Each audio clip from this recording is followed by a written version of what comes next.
Wednesday afternoon in Leningrad, and Anatoly Karpov, the challenger, trailing by a clear 3 points, 9.5 to 6.5. The journalists must have been seriously thinking of packing their bags and going. It had been quite a week for Karpov. On Monday, in a game which baffled the experts and many thought that he ought to have saved, he in fact managed to lose, to be losing by 9.5 to 6.5. Then came Wednesday and game 17, where he was playing with the white pieces, and a game which he won. And we're going to be looking at both those games with Jim Plaskett, the Grandmaster, and, as usual, Bill Hartson, the author and analyst. But first of all, we're going to look at game 18, which started yesterday and was adjourned yesterday, and the moves are coming to us from the Great Eastern Hotel, where they're being relayed directly from Leningrad. Bill, first of all, a look at the position just before the adjournment, game 18 yesterday. Well, this has been the most astonishing game, because throughout the game, Kasparov, with the white pieces, was attacking. You can see the remnants of the attack here.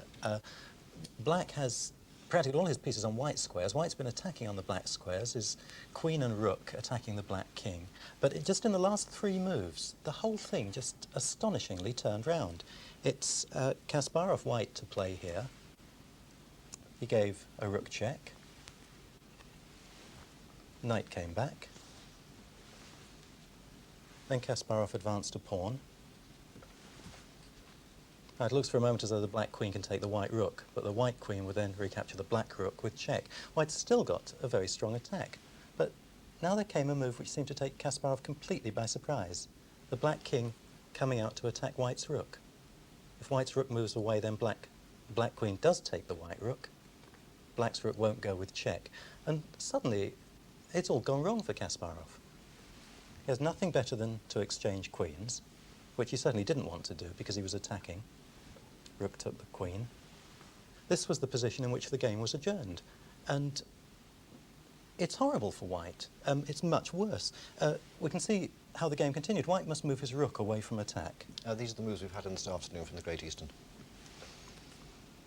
We still don't know the result of the game, but the rooks come back from attack. And this is the problem for white. Black's 2 rooks lining up can easily mate the white king. Game continued, pawn advancing. Now, at least after the check, black can't give another check with the rook. The bishop covers that. That's the first king move in the game. Very unusual. But black's trying to attack the white king with both his rooks, as well as holding up the 2 white pawns. The pawns look dangerous, but by combining threats to attack the king, Karpov seems able to hold up the pawns as well as continue his attack. It's an important move, stopping the white pawn. This is almost the first real attack that Karpov's had with the black pieces. Of course, black hasn't won a game in this match yet. That's another extraordinary thing about this whole match. Rook defending the pawn. Now, is Karpov winning this with attack, or the white pawn's better? I must say, at the adjournment, I felt Karpov was winning. A rook check. It's the first signs that he's not. He's repeating moves. Right, well, that's all the moves we've got at the moment. We'll come back to that, obviously, as soon as we've got some more moves. Let us go back to the beginning of the week, where, in fact, everything was looking wonderful for Garry Kasparov. In fact, he was leading by 8.5 to 6.5 on Monday when he played with the white pieces, it being the 16th and therefore an even-numbered game. We joined the game in the middle. It will be not unfamiliar to those of you who saw game 14, which he won. Here's Bill. And the first 17 moves were the same as in that earlier game, and oddly, though Kasparov had won game 14, he was the first one to diverge. Now, this was the position from the Rai Lopez opening. In the earlier game, Kasparov had captured the black pawn on this square and then centralized a knight. In this game, he played the knight move first, still with the idea of attacking this black pawn, same black pawn. Karpov brought his queen out to attack the knight, supported by Kasparov's other knight. And now this is black's plan in the opening. He's trying to bring his knights very actively into the heart of the white position, supported by his own advanced pawn. And for that, he's prepared to pay the price of a pawn.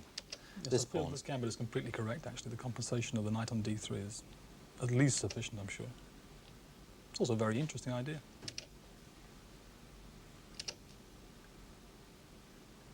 The only problem for black in this position, when he's given up the pawn, is the apparent weakness of this pawn. He needs this pawn to support his knight when it gets to this square. The bishop coming, the bishop which had so little to do in the game, now coming to play a really positive role by defending that pawn. Yes, in a sense, that's the end of the opening there, really. That's the idea of the gambit is this position, which is an excellent gambit, I think. And everything looking good for Karpov here. Mm-hmm. Now Kasparov's rook, which is going to be attacked when a black knight comes into this square, the rook moving out first. And part of black's idea is pressure down this b file, and in particular he's looking at the white pawn, the only white pawn on the queen's side. That's going to be attacked by the knight when it reaches this square. It's going to be attacked by the rook, it's going to be attacked by the queen. So black's really got tremendous pressure against that pawn. And, of course, that makes it very difficult for white's bishop to develop. The bishop is needed to defend that pawn.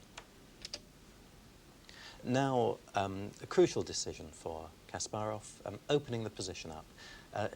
He opens it up for both players. That's the exciting bit of this move. After this exchange of pawns, white's knight has come into a position where it's also having an influence on this square, which we've been talking so much about, but black's bishop has had a diagonal opened for it. White's bishop has had a diagonal open for it, so suddenly the position has become really beginning to get wild. And what's interesting is that all Kasparov's pieces have suddenly got space to get over onto the king's side to attack, whereas while that knight was there, they didn't.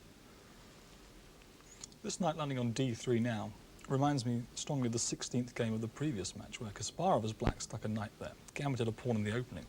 He just stuck this pawn, knight right in white's guts, and said, "What are you going to do about that?" And this knight really is a tremendous hindrance to all of white's plans. One would have thought, but Kasparov has other ideas. He played around it.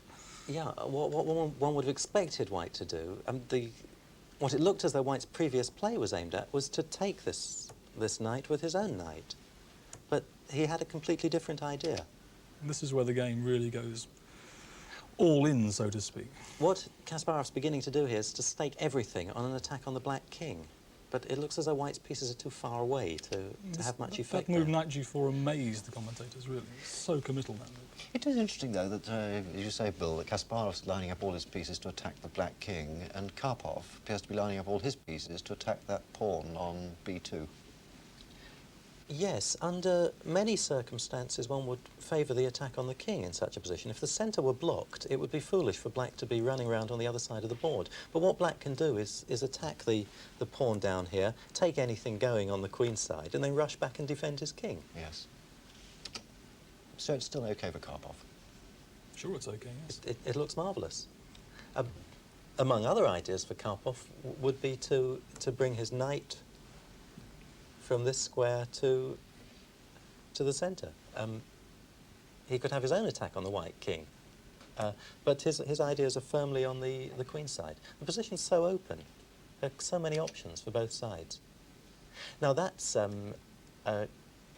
move that really begins the complications. There were complications already. This just increases them. What black's done is left this pawn without a defence, and he's challenging white to take it. It's taken. That move, pawn to g6, was described by a Danish grandmaster friend of mine as a typical Karpov error, which I think was rather a sweeping statement. Taking that pawn with the bishop just looks so over-optimistic for Kasparov because he's left this pawn to be taken. And when that pawn's taken, the whole of his queenside falls apart. This knight has had nothing to do for some time, and now it's dying. There's nowhere that knight can go to. But the thing is that the move knight g4, 2 or 3 moves ago, really committed him to almost all of this. He was just going all in for an attack with that move.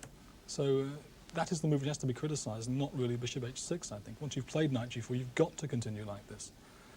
And it's very, very hard to believe, because the knight on a3 just looks so stupid. It's just not even a defensive piece, let alone an attacking piece. The extraordinary thing about this game is that you can't calculate an attack like this for white. There are just too many possibilities. So it has to be played completely intuitively. You can't give up a whole piece intuitively. They stopped doing that in the 19th century. Now, But White's just bringing his queen over to join in the attack. It's still not clear where the attack's going. He's threatening to give a knight check on this square. Karpov just calmly brought his knight back to defend, and he's just going to win this knight. He has enough pieces to defend his king. There are only 3 white pieces attacking that king, and all of black's pieces can come back to defend.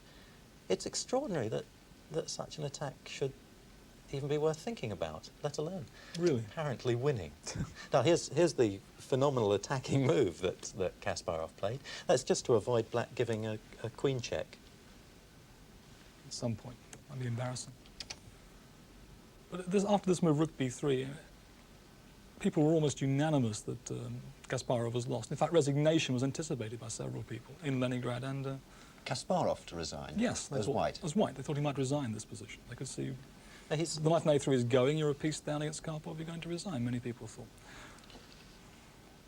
he's planning to take the rook with his knight to leave his queen a road to come back on the long black diagonal. Yeah, he's in no hurry to take that knight. He eventually got round to taking it, as we'll see. But now Karpov sank into thought for a very long time. It was Kasparov who'd been short of time up to this moment. But now, 4 different ways Karpov can take a piece here. Take the bishop with pawn or rook. He can take the knight with queen or rook. He thought for a very long time until his flag was almost dropping. And only as these moves began to be played did people begin to realise that Karpov might actually be in severe difficulties. It was a very, very nasty surprise in the main line of this variation. Finally, that knight's gone.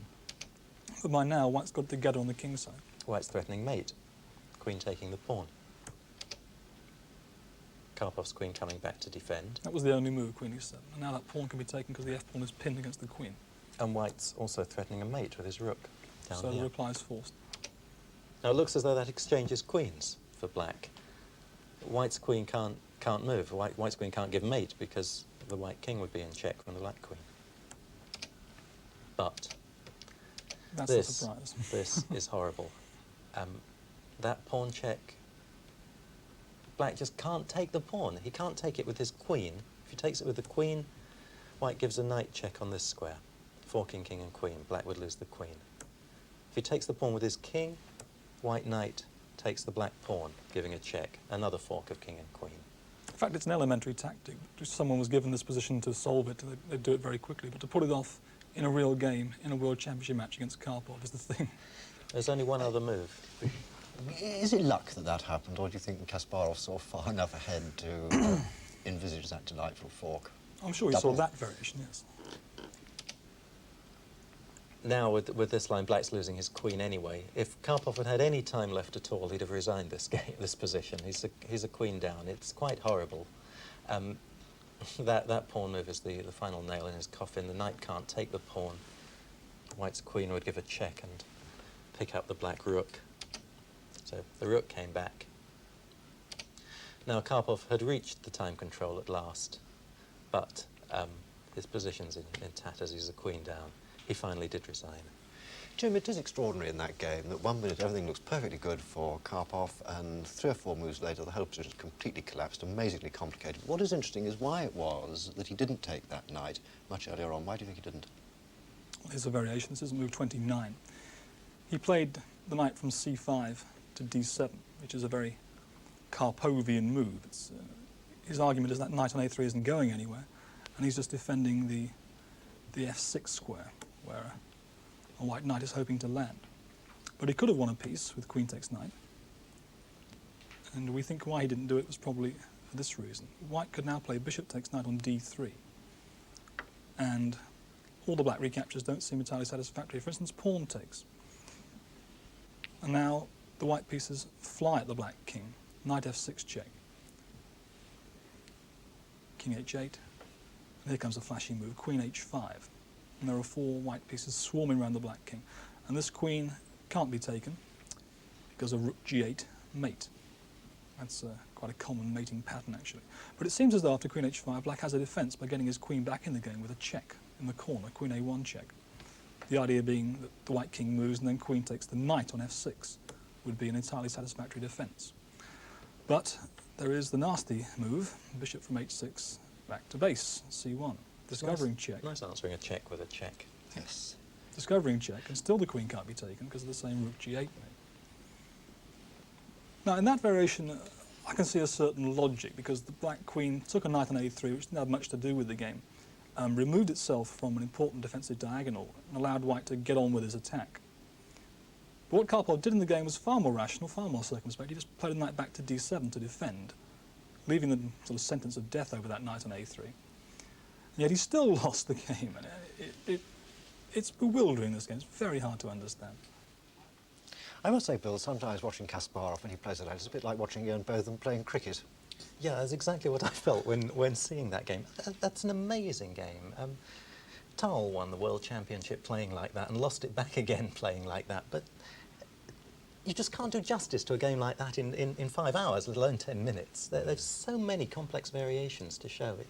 It's an astounding game. Well, it was a game that put Garry Kasparov 9.5, 6.5 up.